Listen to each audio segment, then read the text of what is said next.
सभी भक्तों को राधे राधे, जय जय श्री राधे। जैसा कि हमारे हर वीडियो में आपको बरसाना के ब्रज के अनेकों संतों के भाव जानने को मिलते हैं। उनके जीवन की जो अनेकों घटनाएं ठाकुर जी ने जो की हैं उनके साथ, वो सब कुछ आपको मिलती हैं।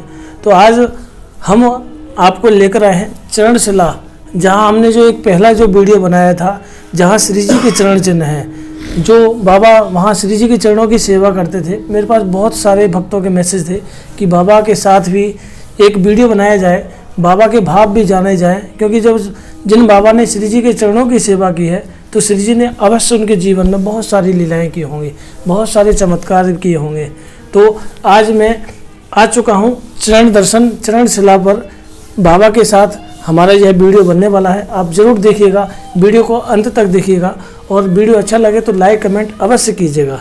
तो चलिए हम चलते हैं बाबा के पास और जानेंगे बाबा के जीवन में हुई श्री जी की कृपा क्या थी, कैसे बाबा बरसाना धाम आए, क्या बाबा को श्री जी की चेतना हुई, क्या श्री जी ने कृपा करी जो श्री जी की चरणों की सेवा मिली। तो चलिए चलते हैं, बाबा के दर्शन करते हैं और बाबा के भाव सुनते हैं। महाराज जी राधे श्याम।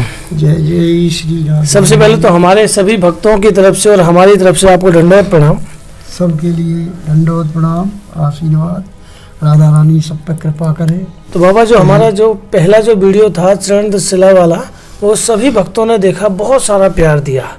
तो आज हम सभी भक्तों के कहने पर आपके पास में आए हैं और सबसे पहले तो हम आपका जो नाम है, जो शुभ नाम है, वह जानना चाहते हैं कि आपका जो शुभ नाम वो क्या है।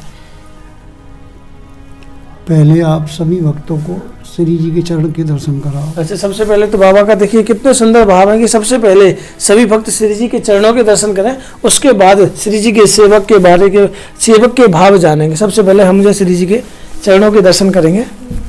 राधे राधे। देखिए कितने सुंदर श्री जी के चरण कोमल माखन से भी प्यारे हैं। आप सभी श्री जी के चरणों के दर्शन करें। श्री जी ने किस तरह से चरणों में श्री जी का बहुत सुंदर श्रृंगार है। ये श्रृंगार बाबा नित्य प्रति करते हैं और महारानी लाडली जी को बड़े भाव से सेवा करते हैं। तो सबसे पहले तो महाराज जी जो आपका जो शुभ नाम है वो जो जानना चाहेंगे, आपका शुभ नाम क्या है। मेरा नाम तुलसीदास है। बाबा का नाम तुलसीदास है। तो बाबा आप बरसाना धाम, आपको यहाँ रहते हुए कितने वर्ष हो गए आपको। बरसाना धाम में मेरे को रहते रहते 30 साल के आसपास हुई। 30 वर्षों से आप जो है बरसाना धाम में रह रहे हैं। और बाबा जो श्री जी के जो आप चरणों की जो सेवा कर रहे हैं, चरणशिला की जो सेवा कर रहे हैं, वो कितने वर्षों से आपको प्राप्त हुई है। श्री जी की कृपा से। श्री जी की कृपा से। श्री जी की कृपा से। अच्छा। यह चरणशिला मेरे गुरु महाराज, जिनके आप सभी अब दर्शन करेंगे, जी जी, जिनको राधा रानी ने स्वयं, अच्छा, जब वो राधा रानी मंदिर से शयन करके आ रही थी, अच्छा, तो गहवर वन में राधा रानी ने उनको साक्षात दर्शन दिया, गुरुजी महाराज को। अच्छा। और गुरुजी महाराज को श्री जी ने आशीर्वाद में यह बोला कि बाबा मेरी चरणशिला जहाँ कामवन की चरण पहाड़ी है, जहाँ पत्थरों का खनन हो रहा है, वहाँ मेरी चरणशिला रखी है। अच्छा। आप उसको लेकर के अब बरसाना में रहो। जबकि वो इससे पहले कहीं एक जगह नहीं रहते थे। अच्छा। कहीं अनुष्ठान करते थे तो एक आसन से मूल भागवत का पाठ करते थे। अच्छा। और ब्रज में ही घूमते रहते थे।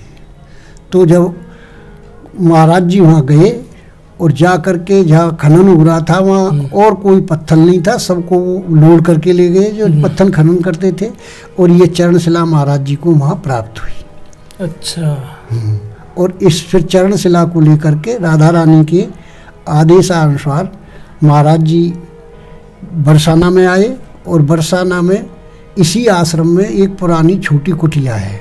अच्छा। खाली वही कुटिया थी उस समय, पहले छोटी कुटिया थी। हाँ, उसी कुटिया में चरण को लेकर के वो उसी में रहती थी। अच्छा। फिर ये चरण के दर्शन से महाराज जी के दर्शन को भक्त आने लगे, और उनकी राधा रानी की कृपा से और भक्तों के सहयोग से ये मतलब ये है कि मंदिर और ये आश्रम का निर्माण हुआ। अच्छा। तो महाराज जी आप कितने वर्षों से चरणशिला की सेवा कर रहे हैं। मैं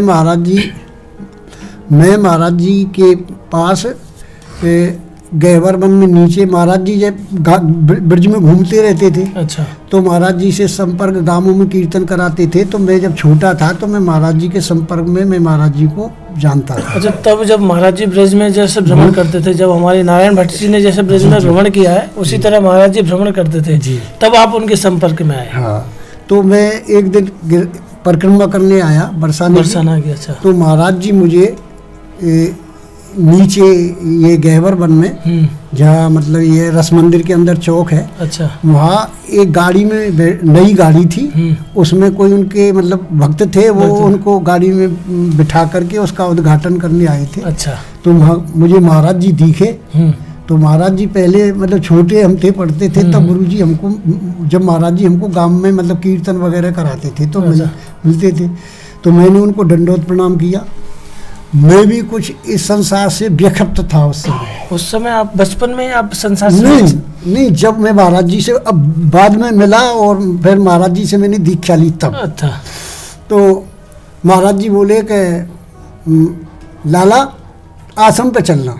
अच्छा, महाराज जी ने एकदम से आपको दर्शन, आपने जैसे महाराज दंडोत प्रणाम किया तो उन्होंने कहा कि आश्रम पे चलना। अच्छा।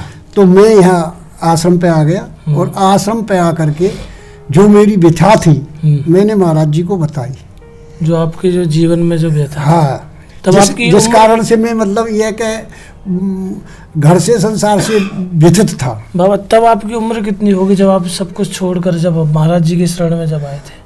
मेरी उम्र उस समय मतलब ये है कि 50 के आसपास होगी। जब 50 वर्ष थी। हाँ। तब आप जब अपना सब कुछ छोड़ कर महाराज जी की शरण में आए? महाराज जी के आए, फिर महाराज जी से मैंने बताया, महाराज जी बोले कि सबको छोड़ो। अच्छा। खाली भगवान को पकड़ो। और फिर मैं महाराज जी के पास रुक गया। 1 साल मैंने महाराज जी की सेवा की। महाराज जी ने मुझे दीक्षा दे दी। फिर महाराज जी के पास ही में रहा और महाराज जी को साक्षात लीला के दर्शन होते थे। वो 2-2, 3-3 घंटे अपना मतलब लीला में चले जाते थे, तो उनको कोई आह्वान नहीं